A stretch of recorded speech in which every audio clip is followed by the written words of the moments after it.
But here we are. Skip, are the Cowboys now in the driver's seat in the NFC East? Shannon Sharp, I'm going to go you one better on this one. My team is now in the proverbial catbird seat in the NFC East. I don't know what the catbird seat is because I don't know what a catbird is. But I will take it because my team has finally found itself just in time to go win a home playoff game and blow whatever high draft pick. Hold on. They can win a home playoff game, or they can have a home playoff game? They can win the right to play a home playoff game. That's all I'm saying. Okay. Which is a pretty great thing considering that they're 3-7 right now. Well, consider that somebody has to win that division. All right.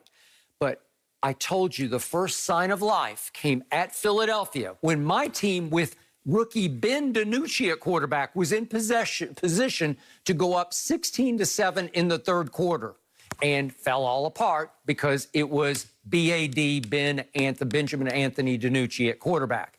Second sign of life came a couple of weeks back before the bye week against the vaunted, undefeated Pittsburgh Steelers at Jerry World. What did you see in that game? I saw my team be in position to win the whole football game, not just the third quarter, but the fourth quarter, with Garrett Gilbert at quarterback. But it's hard to beat two teams. It's hard to beat the Steelers and the referees. Don't do that. There you go. And the referees. Well, they stole it. You know it and I know it. They stole it from me. Okay, so now we come to yesterday. What did you see for 4 quarters?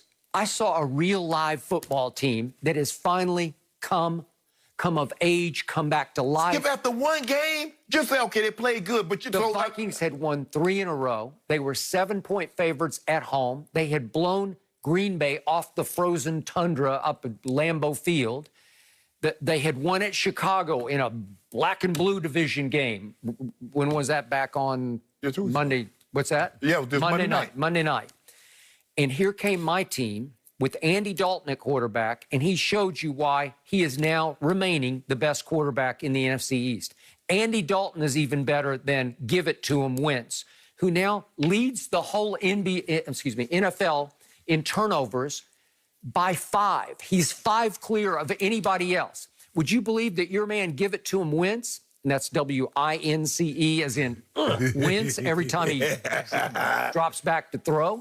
Would you believe he has more turnovers than 29 other teams have? Yeah, other teams have. That's unbelievably bad. They are a disaster. They are a chaotic mess.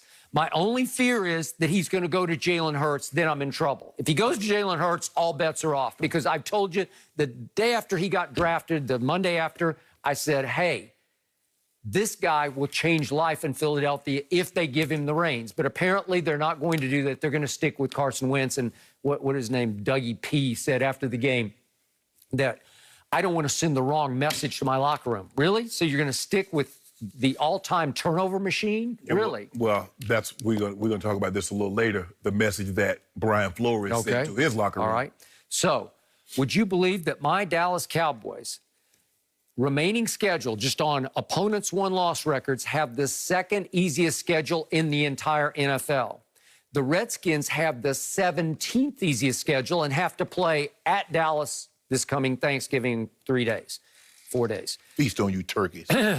The Giants have the 22nd easiest schedule, or should I say, that makes it the 11th hardest schedule. The Eagles, as you call them, the dumpster fire, they have the 28th easiest schedule, or should we say the 5th toughest schedule.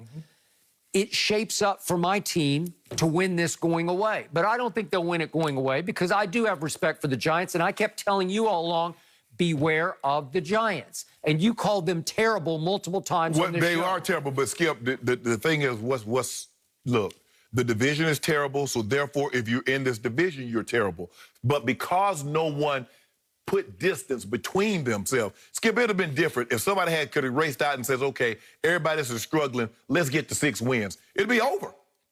A team has 6 wins right now, Skip, this division would be over. But because everybody has 3 wins and the Eagles are basically in the lead because they got a tie as opposed to a loss, lets you know just how bad this division is. Now, the Giants, the Giants really got their work cut out for them, Skip, because they got Seattle, they got Arizona. They got at Seattle. Cleveland and Baltimore. all of these teams are fighting. Right now, Baltimore is on the outside looking in at the playoff spot. And the Giants have to play at Baltimore. Right. So, Skip, at the beginning of the year, we talk about, man, they could be in line for the #1 seed. Now they're looking in the window trying to even get in to get a seat at the playoff table. Seattle still says, hold on, we still got an outside chance to get a #1 seed. I agree. Arizona said, hey, we got a chance to win the division and get a home playoff game. They do. So they're going to get everybody's best effort. And I agree with you. The Cowboys have a more favorable schedule. But it doesn't mean anything if you don't capitalize on what you did Sunday. That is correct. So I still believe the Giants have the best team in the division. The question is, can the quarterback stay out of the way? Can he? You trust that? Because I think their defense is playing unbelievable. Their defense is playing the best of anybody in that division. My defense has come back to life. Again, Jerry Jones had the guts or the foresight, whatever you want to call it, to cut every free agent that he signed to bolster this defense. I mean, with no big money involved. Well, but there's some big names involved. Yeah, they're just names, but Skip, there was no money. There's there's going to be $20 million on my dead cap on my dead money on my cap. So there was none of that. And basically, he had bought in. He says Mike McCarthy and Mike Nolan aren't going anywhere. You guys are expendable.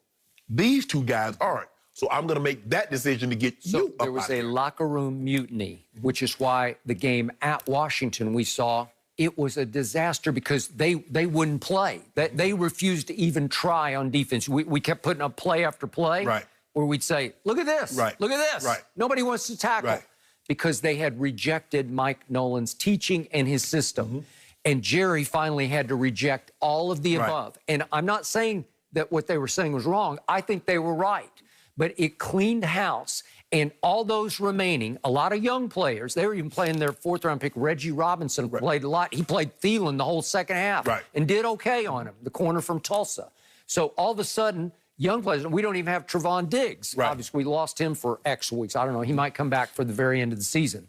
But the point is that everybody who's left has bought into whatever it is that everybody else Skip, that was the problem, Skip. They weren't buying in because a lot of guys had success in the old scheme. Well, Skip, if I start out, okay, I'm in a new system, and I'm not having success, what is the first thing I want to do? I want to go back and do what I had success in. So guys want to freelance. Well, we slanted, I get this, and now you get caught out of position.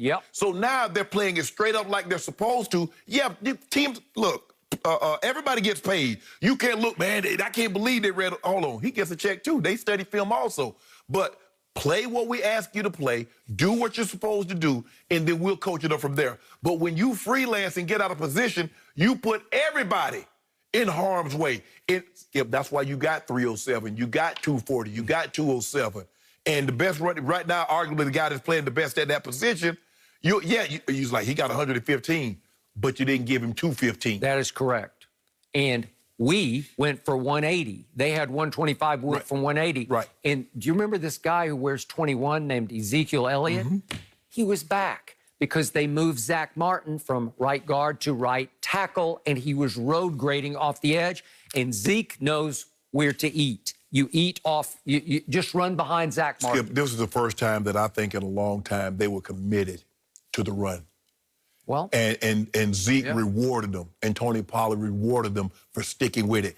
The biggest thing is that they didn't fall behind by double digits. So therefore, you don't have to worry about getting away from your run game and just throw. If you can keep it close, you're going to keep them honest because that's still Zeke Elliott. You can say, well, he's not the same, but in the defense's eyes, he's still the same. They see 2-1 lined up back there. They know, hey, we got to get our fits right. And then Andy Dalton play action, and you got CeeDee Lamb open. You got Amari open. Schultz had a big had some key catches. He did. So yeah, Skip. Look, the Cowboys are in a great position, but they're only in a great position because this is a terrible division. You know that. I know that. Okay. In the terrible division, 2 of the last 3 games against the division have to be at Jerry World. So you got Washington on Thanksgiving, then you got the Eagles having to come to Dallas. And then the final regular season game is at Giants, and it may come down to that. Skip, y'all don't have no great home field. You make it seem like y'all got the 12th man and y'all got Arrowhead or something. Y'all ain't got no home field advantage in that place. I don't know. Well, we hadn't won a road game until yesterday. Yeah. So You hadn't won a game in a month. Well, you make it seem like y'all were just, y'all were just hit a little tough patch and you lost a couple of games in a row. No, you were terrible. You still are. So I don't want you to go get your hopes. I don't think we're terrible anymore. I do. We have a legit, qualified quarterback named Andy Dalton. The real AD in sports is in Dallas. First of all, Skip. AD. Skip, this division is terrible. You know. Why? It's getting better. The Cowboys and Giants and Redskins have gotten much better than they were early in the year. Skip, those three teams still have one fewer win than the Steelers have by themselves. Okay. Well, all I know is I love my team's chances now because all of a sudden I got a hitter emerging on the back end of my defense named Donovan Wilson, who just laid the wood.